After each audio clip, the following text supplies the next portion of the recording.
Hello student, welcome back game classes channel. Student, आज की इस वीडियो में हम लोग सिमली के बारे में पढ़ने वाले हैं। सिमली का मतलब होता है उपमा अलंकार है, ठीक है।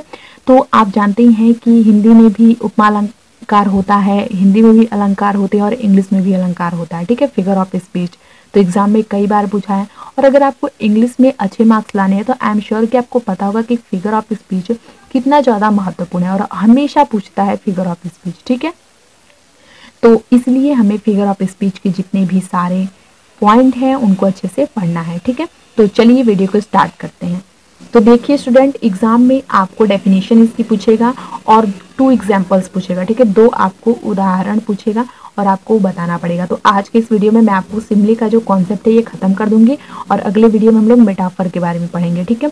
तो चलिए इसके बारे में फटाफट से देख लेते हैं और मैं आपको हिंदी भी इसकी समझा दूंगी साथ में, ताकि आपको अच्छे से समझ में आ जाएगा। Okay right. तो देखिए डेफिनेशन यानी होता है परिभाषा। A simile is a comparison between two objects of different kind which have at least one point in common. The words as, like और so are used to comparison. ठीक है। तो चलिए अब हिंदी इसकी समझ लेते हैं। तो देखिए स्टूडेंट, अलंकार जो सिमली है, उपमा अलंकार दो भिन्न प्रकार की वस्तुओं की तुलना करता है, ठीक है। A simile is a comparison यानी तुलना करता है between two objects of different kind यानी दो भिन्न प्रकार की वस्तुओं में, ठीक है। Which have at least one point in common जिसमें कम से कम एक गुण समान होता है, ठीक है।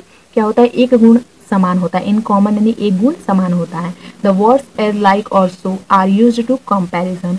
एज, लाइक और सो ये जो 3 वर्ड हैं, एज, लाइक, सो, इन 3 वर्ड का यानी 3 शब्दों का प्रयोग समानता व्यक्त करने के लिए होता है, ठीक है। एज, लाइक और सो जो ये जो 3 शब्द हैं इनका प्रयोग जो है वो समानता व्यक्त करने के लिए होता है, ठीक है। इन्हीं 3 शब्दों का एज, लाइक, सो, ठीक है। अब चलिए हम इसका एग्जाम्पल देख लेते हैं। 2 एग्जाम्पल बहुत हैं, 2 एग्जाम्पल ही एग्जाम में पूछता है।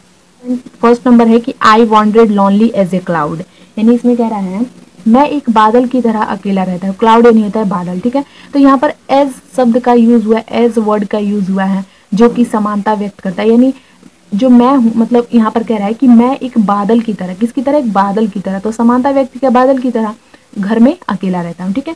सेकंड नंबर है my heart is like a singing song, मेरा दिल एक गाने की तरह है। अब देखिए यहाँ पर समानता व्यक्त किया कि नहीं किया है?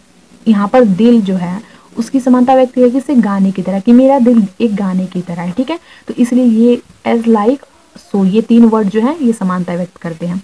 तो आई होप सो कि आपको समझ में आ गया होगा। सो आपके लिए बहुत ही ज़्यादा इंपॉर्टेंट है, एग्जाम में पूछता है और पूछेगा भी जरूर, ठीक है। तो आपको इसे अच्छे से लर्न करना है, पढ़ना है, याद करना है। तो अच्छे से याद कर लीजिएगा। एंड वीडियो पसंद आया तो वीडियो को लाइक कीजिएगा, शेयर कीजिएगा, कमेंट कीजिएगा एंड सब्सक्राइब जरूर कीजिएगा। Thank you very much.